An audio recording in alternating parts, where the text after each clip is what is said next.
말씀 보겠습니다.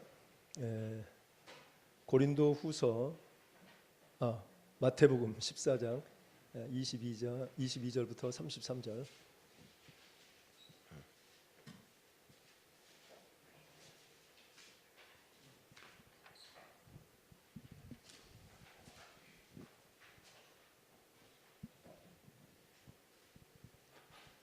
마태복음 14장 22절부터 33절까지 교독하겠습니다. 예수께서 즉시 제자들을 재촉하사 자기가 무리를 보내는 동안에 배를 타고 앞서 건너편으로 가게 하시고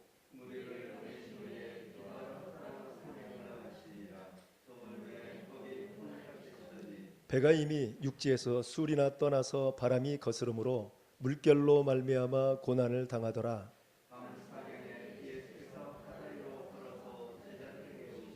제자들이 그가 바다 위로 걸어오심을 보고 놀라 유령이라 하며 무서워하여 소리 지르거늘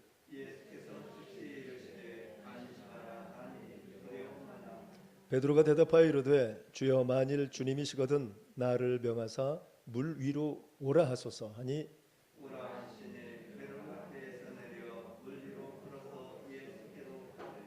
바람을 보고 무서워 빠져가는지라 소리질러 이르되 주여 나를 구원하소서 하니 예수께서 즉시 손을 내밀어 그를 붙드시며 이르시되 믿음이 작은 자여 왜 의심하느냐 하시고 배에 함께 오름에 바람이 그치는지라 배에 있는 사람들이 예수께 절하며 이르되 진실로 하나님의 아들이로소이다 하더라. 아멘.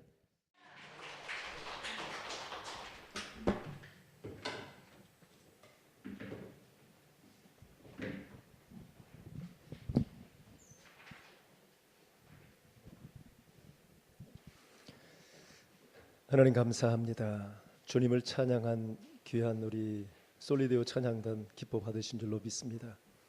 특별히 오늘도 이렇게 곡을 만들고 또 하나님을 찬양하며 기뻐하며 부활하신 주님, 그 주님을 신뢰하며 나아가는 귀한 우리 작곡가에게 한량없는 은혜와 복을 덧입혀 주셔서 앞으로 그 귀한 재능과 달란트를 마음껏 주님을 위해 쓰임 받을 수 있도록 우리 주님께서 들어 사용하여 주시고 온전케 하여 주시고 또 여러 가지 필요를 채워 주시며 부족을 채워 주시옵소서.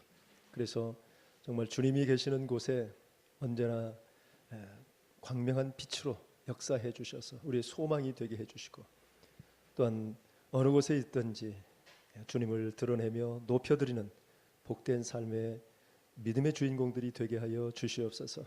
아버지 하나님, 이 시간 부족한 종 단위에 섰사오니 오직 하나님 말씀만 선포할 수 있도록 은혜를 더하여 주시옵소서. 감사드리오며 예수님의 이름으로 기도합니다. 아멘. 여러분 어땠습니까? 찬양? 이거 반드시 이거 대히트 하겠죠? 야, 대단합니다. 역시 진작 했었어야 돼요. 좀 미리서 좀 했어야지. 이제 늦었어 좀. 근데 정말 가사나 곡 자체가 굉장히 그 친근감이 있고 또 이렇게 찬양하는 것이 그냥 그 형식적인 것이 아니고 그 틀을 벗어나면서 더 아름답게 선율이 이어지는 걸 보면서 야, 역시 참 대단하다. 하나님 참 귀한 달란트 주셨구나. 앞으로 귀히 쓰임 받게 될 줄로 믿습니다. 예? 안 늦었죠? 네. 근데 내가 늦었다는 얘기는 뭐였냐면 학생 때부터 했었어야 돼. 그때 마음껏 개발했어도 아마 무궁무진하게 나왔을 것 같아요. 그래서 저번에 우리 그 무슨 곡 받았었죠? 그 우리 찬빗소리 그거하고 비교해 보면 어마어마 차이가 나는 것 같아요 지금. 네. 그래서 정말 귀하고 계속 하세요. 네, 기도할게요. 아까 이제 그 좀 힘들고 어렵다는 얘기를 좀 했는데 사실 우리나라가 자원이 없잖아요. 네, 자원이 없어서 이렇게 나라가 폐쇄돼 버리면 진짜 힘든 나라가 가장 첫 번째 우리나라예요. 네, 무역을 할 수가 없잖아요. 수입해서 이것을 완제품으로 팔아갈 수가 없어요. 뭐가 있어야 말이죠. 자원이 없잖아요. 네. 그러니까 반드시 이것이 풀려야 되는데, 근데 자원이 있다고 잘 되는 것이 또 아니더라고요. 보니까 여러분 그 남미의 베네수엘라 알죠? 베네수엘라. 여기는 산유국 중에 아주 대단한 나라예요. 굉장히 부강한 나라예요. 2018년, 17년, 18년 이때까지만 해도 아주 최고의 부를 누렸던 나라예요. 그런데 나라에서 정책을 잘못 펴버리니까, 그러니까 그냥 지금 엄청나게 인플레 현상이 일어나가지고, 예를 들어서 뭐 손수건 하나 살려면 이 트럭으로 화폐를 한 차 싣고 가도 줄까 말까요. 그러니까 화폐 가치가 완전히 떨어져 버린 거예요. 그만큼 이제는 먹고 살기가 힘들어진 나라가 되어버렸어요. 그러니까 한번 정책을 잘못 펴버리면 엄청난 인플레에 의해서 나라의 이 경제력은 완전히 망가져 버려요. 그러니까 비록 없을지라도 참 우리나라는 하나님께서 여러 가지로 귀 쓰시는 것 같다. 만약에 물질이 풍부해지고 자원이 많으면 분명히 우리나라는 또 뭐가 문제가 됐을 거예요. 저번에 이제 우리 샴페인을 뭐 너무 일찍 터뜨렸다 해가지고 IMF가 빨리 왔다 이런 얘기를 많이 했는데, 그런데 사실은 자원이 없으니까 여차하면 이렇게 코로나19를 딱 막아버리면 어때요? 빨리 또 무릎 꿇어야죠. 그러니까 이 무릎 꿇을 수 있는 조건을 가지고 있는 것이 우리는 복이다 그 말이에요. 그러니까 지금 베네수엘라 같은 경우는 거의 한 2, 300만 명이 한 200, 한 50만 명 이 정도가 나라를 탈출했어요. 여기서 못 살겠다고. 참 그러니 그게 무슨 나라예요? 그러니까 이게 잘못된 것이 유가가, 그러니까 돈이 걱정이 없어. 석유만 팔면 돈이니까. 그래서 세금도 안 걷었어요. 다 그냥 국가에서 다 책임지고 다 모든 것을 이뤄줬어요. 돈이 필요 없으니까. 그런데 이제 문제가 서서히 생기죠. 그 나라에 있는 회사들이 물건을 팔려고 해도 별로 이렇게 저기가 안 돼요. 경쟁이 안 되고. 그러니까 결국 도산의 위기에 있으니까 나라에서 다 사버렸어요. 그 나라에서 회생을 시켜서 또 하려고 보니까 안 돼. 그래서 여러 부채만 안고 있었어요. 그러다가 결국은 유가가 좀 떨어져 버리니까 어떻게 돼요 이제? 엄청난 고난이 오게 되는 거예요. 아무것도 못해요. 그러니까 그 베네수엘라가 미국의 정책을 좀 잘못 폈어요. 미국하고 좀 가깝게 하면서 정책을 폈으면 괜찮은데 굉장히 대적을 했어요. 그러니까 요즘 뭐 강력한 나라에서 딱 막아버리면 어떻게 해요? 방법이 없어요. 그게 참 약소 국가의 현실이에요, 그게. 그러니까 우리나라도 참 안타깝긴 하지만 어쨌든 뭐 지금까지 대통령들이 알아서 잘 또 해왔고, 그분들이 또 잘못한 부분에 대해서는 대통령 그만두고 반드시 또 들어가는 데가 있죠. 그래서 그들이 알아서 다 해요, 그거는 다. 그리고 걱정할 일이 없어요. 우리는 그냥 주어진 일에 최선을 다하면 되는 거예요. 그러니까 비록 그와 같이 석유 매장량이 없을지라도 그 나라에서 제가 이제 볼 때 뭐가 또 하나 문제냐면 포퓰리즘이에요. 포퓰리즘. 그냥 선심성으로 돈을 엄청나게 풀어버렸어요. 근데 지금 우리나라가 약간 위험한 상태예요. 그게. 지금까지 계속해서 국채를 발행해 가면서 풀어내고 있었는데, 또 여기에다가 각 개인별로 다 또 돈을 주겠다고 했죠. 100%. 이것도 다 지금 국가 어디죠? 기재부인가요? 기획재정부. 여기서 반대한 이유가 바로 그 부분이에요. 어디서 돈이 어디서 나와요? 안 나와. 나올 데가 없어. 그러니까 결국 뭐예요? 채권 발행이에요. 채권. 이게 채권은 다 빚이에요. 다 누가 갚아야 돼요? 저와 여러분들이 다 갚아야 돼요. 저와 여러분이 못 갚으면 이제 하은이 때 가서 또 갚아야 돼. 이건 어떻게 해볼 방법이 없어요. 그러니까 이 굉장히 무서운 거예요. 그러니까 지금 들어서 이 국채를 엄청 발행하고 있어요. 그러니까 이게 이제 잘못하면 선심성 포퓰리즘에 의해서 자꾸 뭐 이것도 실업자 뭐 이게 뭐 해주겠다, 청년 실업 뭐 해주겠다 해서 계속 돈 이렇게 해놓은 것들, 이것이 나중에 커져버리면 이제 문제가 커져요. 그래서 어쨌든 이제 그런 부분을 우리가 기도하면서 가야 돼요. 국가 흐름이나 이런 부분들에 있어서도 알고 잘 이 위정자들이 정말 우리나라를 잘 이끌어갈 수 있도록 기도해야 돼요. 오늘 이제 제목은 기도예요. 기도. 그래서 기도해야 한다. 미국의 그 제임스 어윈 대령이 이제 동료들하고 달 탐사를 갔죠. 그런데 달 탐사를 마치고 이제 캡슐로 내려오다가 이제 지구에 가까이 오면 가까이 와서 낙하산을 두 개를 딱 펴서 서서히 떨어지게 해가지고 착륙하게 만들려고 그러한 이제 계획을 가지고 있어요. 그러니까 그 캡슐이 다시 또 활용하고 할 수 있도록. 그런데 이제 드디어 대기권을 내려와서 낙하산을 펴야 될 때가 됐어요. 낙하산을 딱 폈어요. 그런데 두 개가 펴져야 되는데 하나만 펴졌어요. 그러니까 하나만 펴졌기 때문에 무슨 문제가 생기겠어요? 떨어지는 속도가 굉장히 빨리 떨어지겠죠. 두 개가 또 펴져야 딱 이걸 잡아주면서 부양이 되면서 서서히 떨어져 내려오는데, 그러니까 하나만 펴져가지고 이거 비상사태죠. 그래서 이제 나사에다가 보고를 하고 하나가 펴지지 않습니다. 이거 좀 방법이 없습니까? 대책을 좀 세워주십시오. 아무리 해도 안 되는 거예요. 그래서 결국은 손발 다 들었어요. 그래서 직원들과 또 승무원들, 거기에 탔던 사람들을 다 할 일이 이제 뭐밖에 없어요? 그렇죠. 기도밖에 없었어요. 할 일이. 우리는 해볼 거 다 했으니까 더 이상은 해볼 방법이 없습니다. 이제는 기도합시다. 기도했어요. 기도했는데 계속 떨어져 내려오다가 갑자기 착 잡아줬어요. 실제로 있는 사건이었어요. 이거는. 그러니까 갑자기 그 떨어져 가는 그쪽에 회오리바람이 일어났어요. 회오리바람. 그리고 회오리바람이 착 받쳐준 거예요. 그래서 안전하게 내려왔어요. 그러니까 뭐 이걸 또 우연이라고 생각하는 사람도 많이 있을 거예요. 예수 안 믿는 사람 다 우연이라고 생각하겠죠.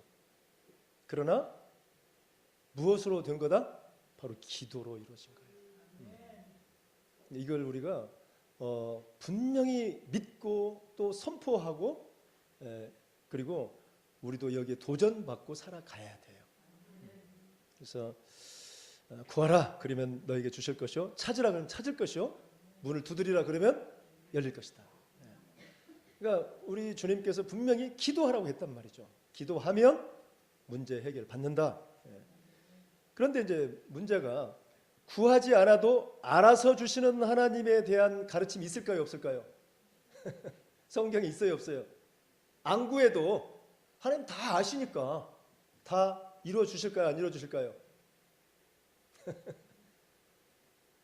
성경에 있어요, 그 내용이? 없어요. 반드시 뭐 하라고 해요? 부족하면 기도하라고 얘기하지, 기도 안 해도 된다 그런 얘기 없다 그 말이에요. 왜 기도하게 하냔 말이에요. 하나님 우리 다 아시잖아요. 우리 연약함도 아시고 부족함도 아시고. 그럼에도 불구하고 그냥은 안 주셔요. 그냥은 반드시 뭐 해야 주신다? 기도해야 해결책을 찾아주셔요. 그래서 사실 많은 그리스도인이 풍요 속에 빈곤을 경험하고 살아가고 있어요. 너무 많이 뭐 부족한 것이 없이 살아가요. 그렇지만 그렇게 되면 기도 안 하고도 살아갈 수 있을 것 같아요. 그런데 반드시 문제가 있다 없다? 돈으로 다 해결될 수 있다? 내 건강으로 끝까지 내 생명 지켜갈 수 있다 없다? 없어요. 절대 안 돼요. 내 힘으로는, 내 능력으로는, 내가 가진 돈으로는 한계가 있어요. 반드시 한계가 있어요. 안 돼요. 지금 재벌들이 오래오래 살고 있습니까? 지금 저기 삼성 이건희 회장도 아직 생사가 확인 안 됐죠. 아직 죽지 않았죠. 근데 활동을 못 하고 있잖아요, 지금. 아무리 돈 많으면 뭔 필요 있어요. 한계가 있다 그 말이에요. 한계가. 못 할 수 있는 것들이 있어요, 다. 그렇기 때문에 우리가 너무 가진 것 가지고 떵떵거릴 것이 아니라 뭐 해야 된다? 기도해야 돼. 기도 정말 필요한 것이죠. 그래서 오늘 본문은 이제 신앙인으로서 어떻게 살아가야 할 것인가를 제시해주고 있어요. 그래서 이 본문을 통해서 과연 인생이 뭐냐? 또 신앙생활이 뭐냐? 또 우리에게 필요한 것이 뭐냐? 이런 것들을 제시해주고 있어요. 자, 오늘 본문 22절을 보면요, 예수께서 즉시 제자들을 재촉하사 자기가 무리를 보내는 동안에 배를 타고 앞서 건너편으로 가게 하시고, 이 사건이 있는 바로 앞에 무슨 사건이 있었어요? 오병이어의 기적이 있었어요. 오병이어. 그러니까 보리떡 5개와 물고기 2마리를 가지고 5,000명을 먹이고도 12광주리가 남았죠. 이러한 엄청난 능력을 행하셨던 예수님이셨어요. 자, 그런데 이런 능력을 행하다 보니까 거기에서 함께 기적을 체험했던 사람들이 이제 예수님에 대한 시각이 어떻게 돼요? 아, 이분은 정말 능력자구나. 지금 우리가 로마의 지배를 받고 있고 속국을 살고 있는데 드디어 이 사람이면 우리가 여기서 벗어날 수 있겠다, 이런 생각을 가졌겠죠. 한번 우리 요한복음 6장 14절 한번 찾아보죠. 요한복음 6장 14절. 자, 이 잠이 올 시간이니까 여러분 꼭 찾아야 돼요.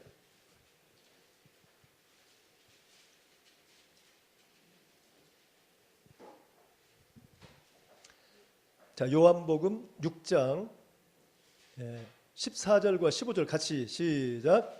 그 사람들이 예수께서 행하신 이 표적을 보고 말하되 이는 참으로 세상에 오실 그 선지자라 하더라. 그러므로 예수께서 그들이 와서 자기를 억지로 붙들어 임금으로 삼으려는 줄 아시고 다시 혼자 산으로 떠나가시더라. 무슨 말이에요? 자, 예수님께서 오병이의 기적을 행하셨어요. 자, 그렇다면 이 오병이의 기적을 행했다는 것은 우리가 세상적으로 볼 때 사업이 잘 된 거예요? 실패한 거예요? 성공한 거예요? 실패한 거예요? 성공한 것이다, 그 말이에요. 성공. 그런데 이 성공을 바라보고 예수님에 대한 기대가 많아진 거예요, 이제. 그러니 당신이 뭐가 되시오? 당신이 이제 드디어 임금이 되시오. 당신 임금 되면 우리나라 이제 드디어 독립할 수 있겠습니다, 이런 거죠. 억지로 이제. 자, 그런데 실제로 예수님이 이 땅에 오셨는데 성육신 하셔서 오셨죠. 뭐하러 오셨어요? 왕 되려고 오셨나요? 유대인의 왕 되려고 오셨어요? 그럼 뭐하러 오셨어요? 그렇죠. 뭐하러? 죽으러 오셨어요. 죽으러. 자, 그렇다면 예수님 입장에서 갈등이 있을까요? 없을까요? 갈등이 있어요? 없어요? 반드시 있겠죠. 갈등이 있었기 때문에 겟세마네 동산에서 어떻게 기도했어요? 분명히 기도했죠. 그런 기도했어요. 갈등이 있다, 그 말이죠. 무슨 갈등일까요? 지금 이 현장에서 나는 지금 뭐 해야 되는데, 나는 죽어야 될 존재, 십자가를 져야 될 존재인데 이들은 지금 나를 어떻게 자꾸 받아들이려고 해요? 왕으로, 임금으로 영광을 받을 수 있도록, 정말 어마어마한 권세를 누리고 살아갈 수 있도록 지금 미혹하고 있다, 그 말이죠. 그렇다면 이러한 두 가지 좀 해야 할 일을 놓고 제대로 걸어가려면 뭐 해야 될까요? 예수님께서 사명을 제대로 감당하려면 뭐 해야 돼요? 기도해야 하는 일밖에 없어요. 기도. 그래야 되겠죠. 좀 사탄마귀, 흑암의 세력들은 자꾸 왕이 되라, 왕이 되시라, 당신은 왕 자격이 있다, 우리가 다 당신을 높여드릴 테니까 당신 왕이 되셔야 합니다, 이렇게 좀 하고 있어요. 그럼 나도 영광 받고 얼마나 좋습니까? 왕으로서도 우리 얼마든지 할 수 있잖아요. 정말 왕이 되고 싶어, 영광 받고 싶어. 그런데 실제로는 하나님께서 나를 뭐하러 보내셨어요? 십자가 지게 만들었다, 그 말이죠. 그러니 갈등이 있을 수밖에 없어요. 이 갈등을 해결하려면 뭐 할 수밖에 없다? 기도밖에 없어요. 기도. 우리가 세상적으로 볼 때는 성공했지만 성공한 사람도 반드시 뭐 해야 된다? 기도해야 돼. 우리 성공했다고 기도하지 않죠. 성공한 사람, 실패한 사람들이 기도 많이 하죠. 그러나 성공했어도 반드시 기도가 필요한 것을 예수님께서 오늘 말씀을 통해서 가르쳐주고 있는 거예요. 사탄마귀는 계속 우리를 뭐하게 만들까요? 교만하게 만들겠죠. 야, 대단하다, 역시 당신은 영광 받을 만해, 당신 최고야. 여기에 사로잡혀버리면 우리의 사명이 완전히 이제 바닥나겠죠. 그래서 결국은 교만해서 구원의 길 걸어가기 어려운 거예요. 그래서 성공했을 때 더 조심해야 돼요. 성공했을지라도 기도해야 하는 모습을 우리 주님이 보여주고 있어요. 그러니까 빨리 어떻게 하고 있어요? 오늘 본문에 보면 22절에 예수께서 어떻게 즉시 뜸 들일 것도 없어요. 즉시 제자들을 어떻게 해요? 재촉해서 빨리 가, 빨리. 내 마음 변하기 전에. 그거죠? 우리 인간의 연약함, 나약함이 있기 때문에 그래요. 그래서 빨리 재촉해서 저 건너편으로 빨리 배 타고 가라. 그렇게 이야기하고 있죠. 근데 사실 이 제자들 입장에서는 또 어떤 마음이 들을까요? 제자들 입장에서 아니 드디어 좀 왕이 좀 되시지 왜 굳이 왕이 안 되시려고 그런 겁니까? 왕이 되면 한 자리 얻잖아요. 그래서 서로 또 제자들끼리 싸우잖아요. 내가 예수님 우편에 서고 좌의정 우의정 뭐가 되겠다 한 자리 주시지 않겠습니까? 이런 기대감을 가지고 있다 그 말이죠. 그러니 빨리 재촉해서 보낼 때 이 제자들의 마음은 또 어땠을까요? 가기 좋았을까요? 가기 싫었을까요? 가기 싫은 자리예요, 사실은. 억지로 가는 거예요, 억지로.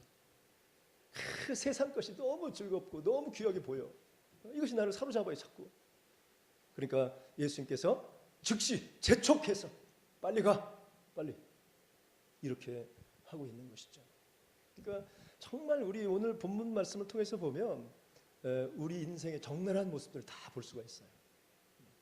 진짜 인생이 뭔가, 또 신앙생활이 뭔가를 본문 말씀을 통해서 알 수가 있는 거예요. 그래서 보내놓고 이제 우리 주님은 기도하러 산에 따로 혼자 올라가셨다. 그러니까 영적 싸움, 또 문제, 나만의 고통, 상처, 아픔, 불면에 시달리는 나만의 눈물, 이것은 누가 나를 뭐 대신 흘려줄 눈물이 있나요? 없어요. 자기가 흘리는 거예요. 자기가 감당해야 돼. 아까도 오전에 말씀을 드렸지만 누군가는 잠 못 이루는 밤을 보냈지만 또 누군가는 그 앞에서 쿨쿨 자요. 코를 골면서 푹 자죠, 푹 자. 그러면 그 모습을 본 사람은 어떨까요? 부럽기도 하고 참 같이 좀 앉았으면 좋겠구만. 결국 당신은 당시고 나는 나군요. 이렇게 생각되지 않겠어요? 근데 사실 그게 인생이에요. 내가 혼자 감당해야 할 일이 있어요. 아프면 누가 대신 아파주나요? 안 돼요. 그것도 할 수가 없어요. 그러니까 정말 그래서 자기 관리가 필요한 거예요. 영적 관리, 자기 관리도 굉장히 필요한 거예요. 자, 그래서 기도하러 따로 산에 혼자 올라가시죠. 그러면서 24절에 배가 이미 육지에서 술이나 떠나서 바람이 거스름으로 물결로 말미암아 고난을 당하더라. 이렇게 얘기하고 있어요. 그러니까 아주 이 제자들은 배를 타고 가는데 아주 세찬 물결로 인해서 지금 고난을 당하고 있어요. 그러니까 인생이란 뭐냐? 인생이란 망망대해 가운데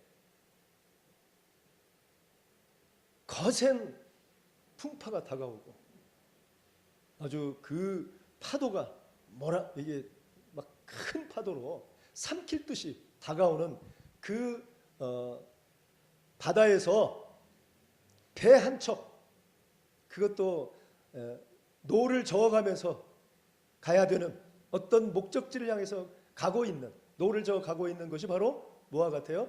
인생과 같아요. 인생. 여러분의 삶이 그래요. 그러니까 이러한 고통이 없는 사람이 없어요. 다 가지고 있어요. 아무리 돈을 많이 벌어도, 재벌이라 할지라도, CEO라 할지라도 그렇게 만만치가 않은 게 인생이에요. 그래서 사실은 인생은 이렇게 망망대 칠흑 같은 밤에 세찬 물결이 다가오는데 언제 삼켜서 언제 물에 빠져 죽을지 모르는 그런 상황에 노를 저어서 어디론가 가고 있는 것이 바로 인생과 같은 거예요. 그러니까 우리가 이러한 인생길에서 정말 파산당하고 그걸로 그냥 그 어떤 세력에 의해서 함몰당하는 것이 아니라 그래도 주님 붙잡아 주심으로 말미암아 그 위기 가운데도 우리가 목적지를 향해서 한 걸음 한 걸음 나아갈 수 있도록 이끌어 주시는 것이 하나님이 함께 하시는 인생이다 그 말이죠. 그러니까 더욱더 우리는 우리의 연약함과 나약함을 알고 더 그분을 의지해야 돼요. 그런데 참 정말 놀라운 믿음의 배짱들이 있어서 그런지 몰라도 많은 사람들이 예수님을 잘 의지를 안 하는 것 같아요. 그냥 자기 힘으로 다 할 것 같이 이렇게 생각을 하고 사는 사람이 너무 많은 것 같아요. 그게 안타까워요. 제가. 그래도 정말 주님 붙잡고 나가야 되고 주님께 고하해야 되고 정말 더 낮아지고 겸손하고 자기를 처복종시키는 작업 게을리하지 않아야 되는데 이게 잘 이루어지질 않아요. 근데 이제 딱 맞닥뜨리면 인생의 큰 풍랑을 맞게 되어지면 그때 이제 깨어나는 또 심령들이 많이 있긴 합니다. 어쨌든 오늘 또 이렇게 진정한 인생이 무엇인가 우리가 이것을 한번 볼 수 있으면 좋겠고요. 자, 그리고 요 지금 물결로 말미암아 고난을 당하는데 고난을 당하는 게 우리 인생인데요. 이 고난을 당하는 그 시간이 또 언제냐? 25절에 밤 사경이에요. 밤 사경. 사경이면 몇 시부터 몇 시냐면 새벽 3시부터 새벽 6시까지가 사경이에요. 그러면 아직 동이 틀 무렵이니까 굉장히 그 어두컴컴한 그런 때거든요. 가장 칠흑 같은 그러한 어둠이 있을 때가 바로 사경인데 이때 물결로 말미암아 고난을 당하면서 가고 있는 그러한 배 한 척, 이것이 우리의 인생과 같은 것인데 그런데 이제 이때 누가 와요? 이런 고난을 당하는 인생들에게 누가 찾아와요? 바로 예수님이 찾아오신다 그 말이죠. 바로 그 시간에 가장 흑암이 짙은 그 시간에 바다 위로 걸어서 제자들에게 찾아오고 있어요. 자, 그런데 이 제자들이 예수님과 관계를 계속 맺으면서 또 교제를 나누고 이렇게 살았으면 그래도 어느 정도는 예수님을 알겠죠. 그런데 지금 뭐라고 얘기하고 있어요? 유령이다, 유령. 얼마나 주님과 교제가 안 이루어졌으면 그러겠어요. 이게 사실은 우리의 인생, 우리의 지금 모습일 수 있어요. 그러니까 우리가 가장 중요한 그 신앙이 뭐냐면 주님과 친밀감 갖는 거예요. 친밀감. 그 주님의 마음을 우리가 알고 또 주님께서 원하시는 뜻을 내가 이루어드리고 이게 진정한 신앙생활 아니겠어요? 근데 지금 이 제자들의 정체성을 보면 유령이다, 유령. 이렇게 이야기하고 있어요. 그런데 예수님께서는 뭐라고 얘기합니까? 안심하라, 나다. 정말 위로의 말씀이죠. 그러면서 베드로가 이때 이제 그 성격대로 또 하나의 또 이 성향이 나오기 시작하죠. 물 위로 걸어오는 모습을 보시고 베드로도 뭐라고 얘기해요?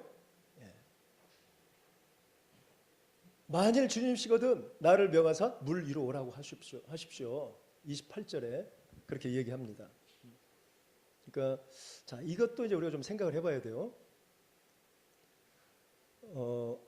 물 위로 걸어오시는 주님이셨어요.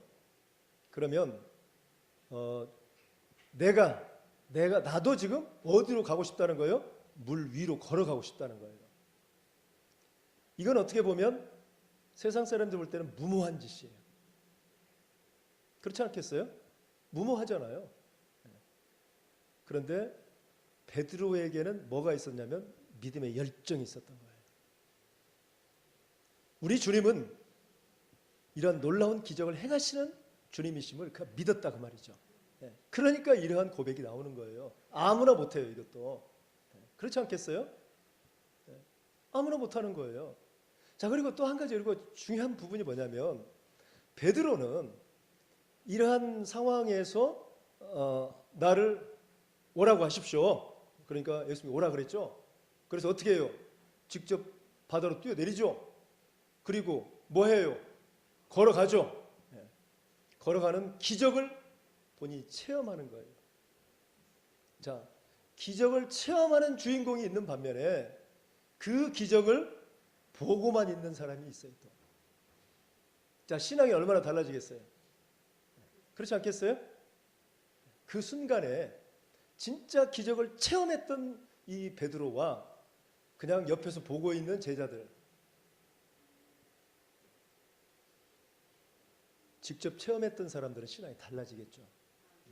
달라질 수밖에 없어요. 우리 사실 기독교는 체험의 종교일 수도 있어요. 우리 주님 기적의 하나님이시니까 그 기적을, 아까도 얘기했듯이 이 로켓이 달 착륙해서 다 하고 내려오는 과정에 이게 낙하산이 펴지질 않았기 때문에 그야말로 이제 폭파될 위기에 있었는데도 불구하고 기도했을 때 그런 놀라운 기적이 있었던 것처럼 우리 사실 이러한 기도를 통해서 많은 기적을 경험해요. 있을 수 없었던 그런 일들을 체험하게 된다 그 말이죠. 근데 체험하는 신앙이 정말 요구되어지는 상황이죠. 그러니까 체험해보지 않은 사람들은 그렇게 간절한 기도를 할까요? 못할까요? 못해요. 못해요. 체험해본 사람들만 알아요. 최 권사님 그러죠? 네. 체험해본 사람이 알아요. 그러니까 우리가 이런 지식적인 그러한 믿음으로는 한계가 있는 거예요. 그래서 어쨌든 이러한 상황에서 베드로는 신앙에 열정이 있었고 그리고 직접 체험할 수 있는 그런 상황인데 여기서 보세요. 베드로가 대답하여 이르되 주여 만일 주님이시거든 나를 명하사 물 위로 오라 하소서. 오라.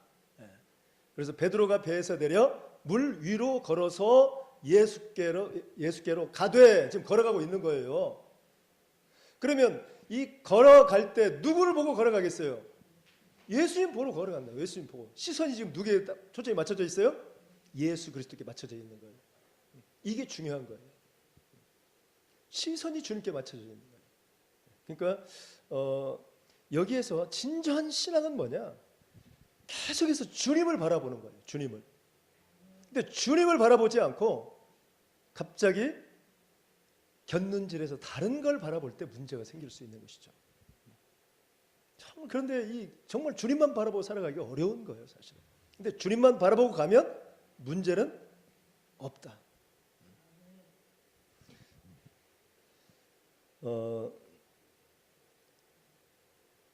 사람들은 시선이 이 주님께만 고정되지 못하고 항상 주변을 살핍니다. 주변.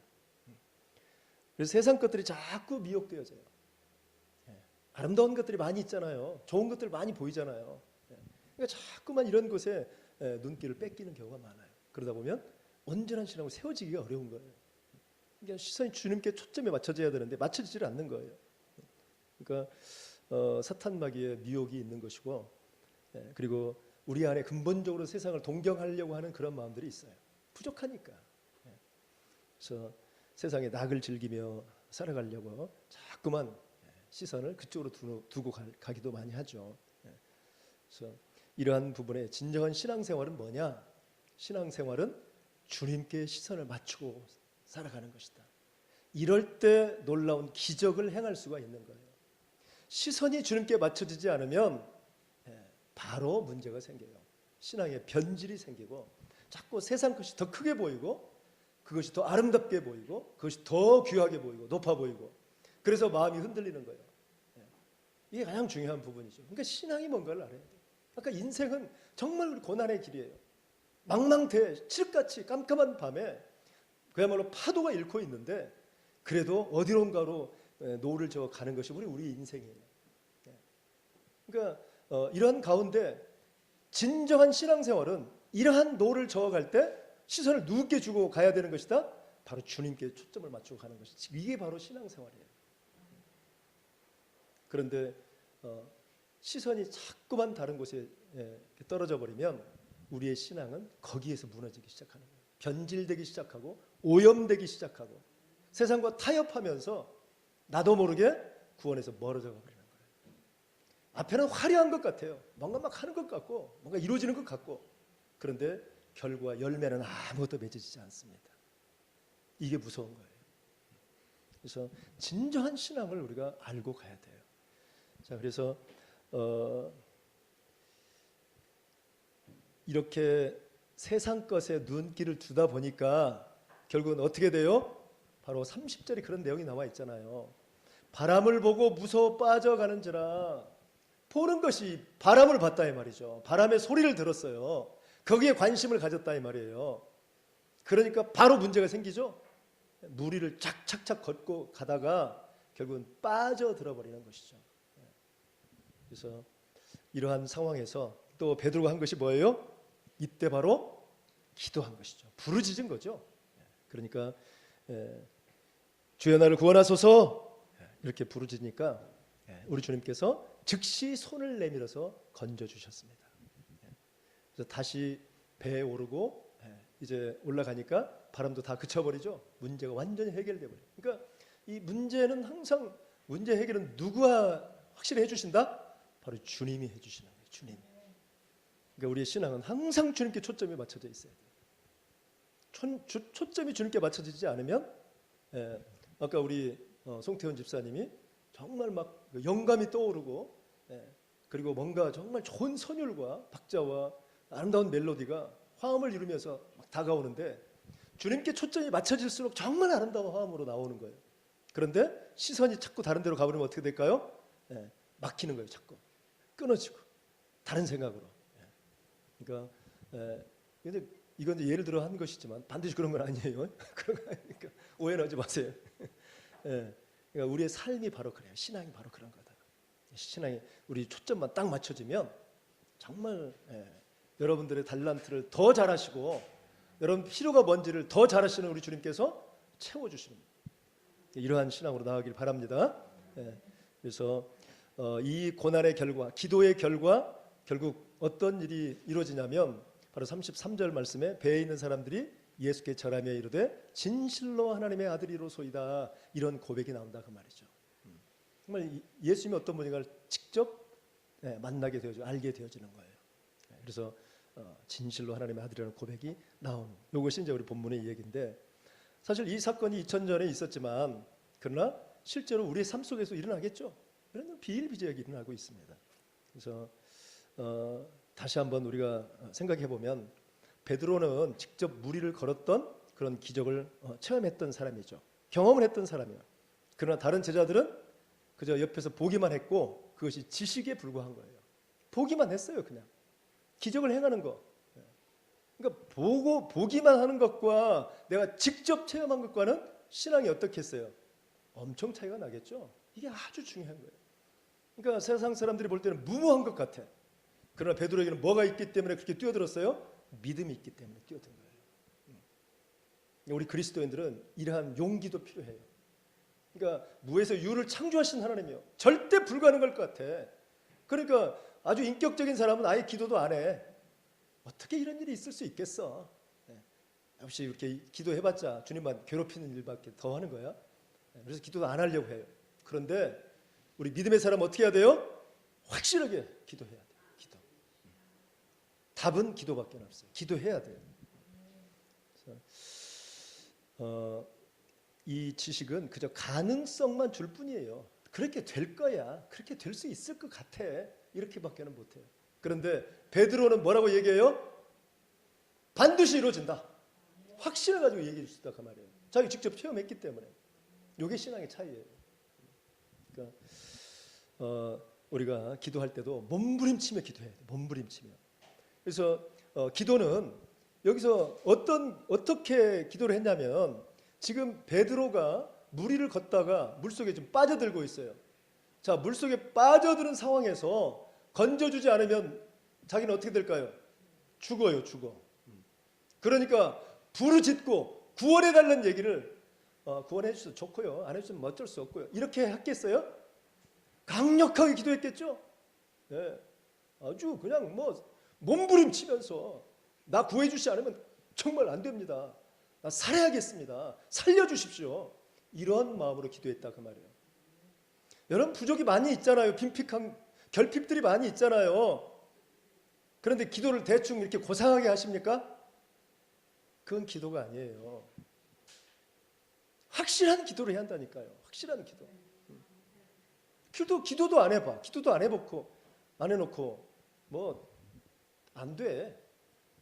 이러면 안 되는 거예요. 여러분, 기도는 반드시 해야 합니다.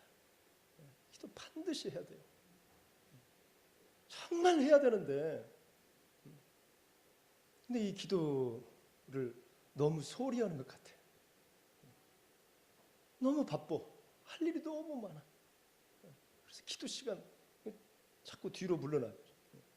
그러니까 영국의 그 설교자, 유명한 설교자 스펄전 목사가 기도에 대해서 이렇게 말했어요.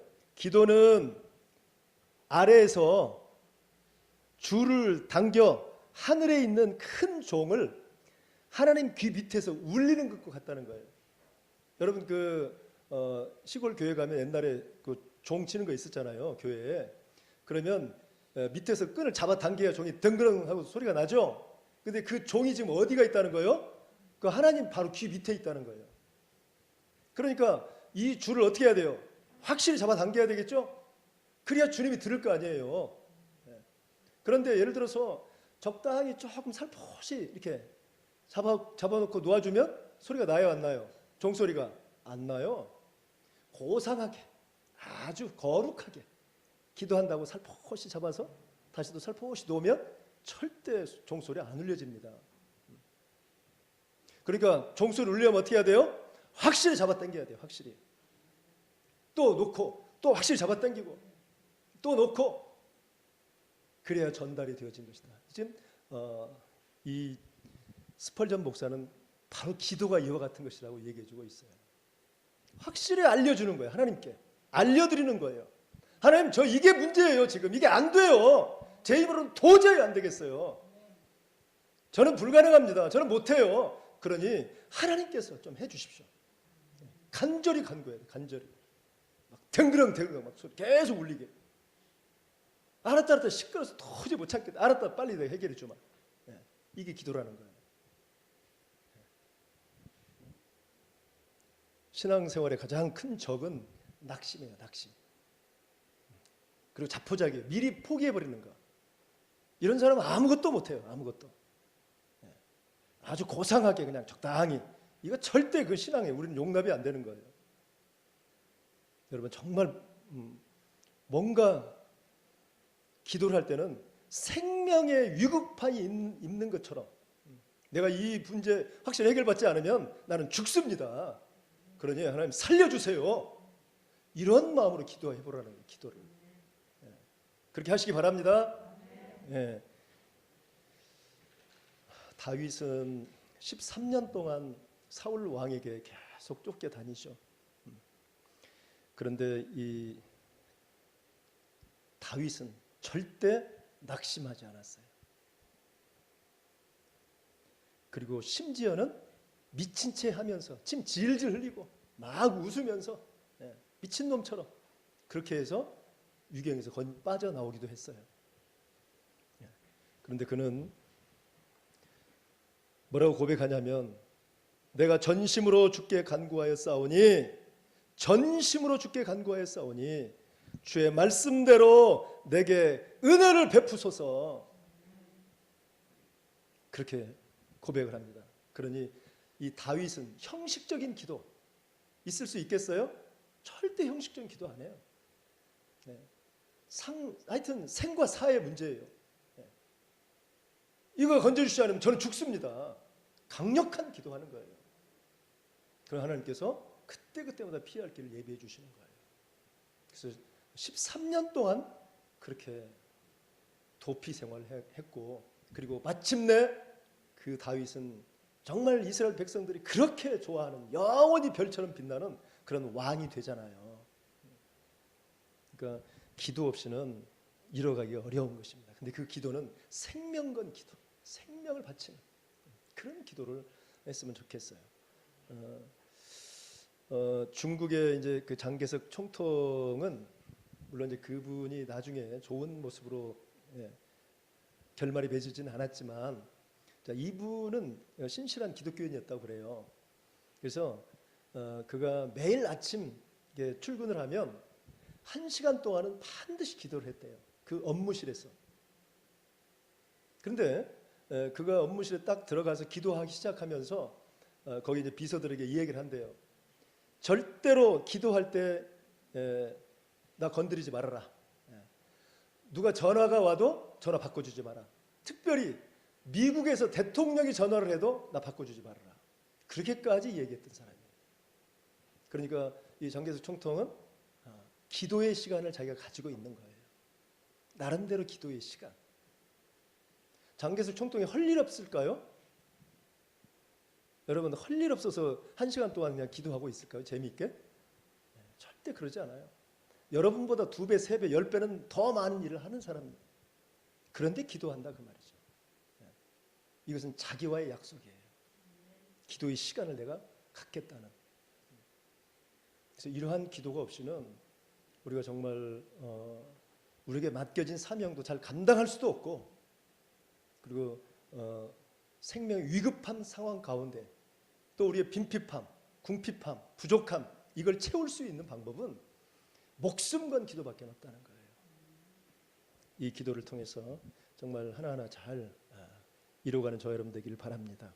자, 인생이란, 말씀 정리할게요. 인생이란 뭐다? 망망한 대해, 칠흑 같은 그 어두움 속에 배 한 조각이, 한 배가, 작은 배가 노를 저어 어딘가로 가는 것이 바로 인생과 같아요. 신앙생활은 뭐예요? 그런 인생길에서 시선을 누구에게 맞춘다? 주님께 맞추는 거. 이게 신앙생활이에요. 그리고 성공했을 때도 뭘 해야 된다? 성공했을 때 오병이 기적을 행했어요. 그러고도 뭘 해야 돼요? 기도해야 돼요. 지금 물속에 빠져들어가고 있어요. 위급한 상황이에요. 이때도 해야 할 것이 뭐다? 기도밖에 없어요. 여러분, 기도하시기 바랍니다.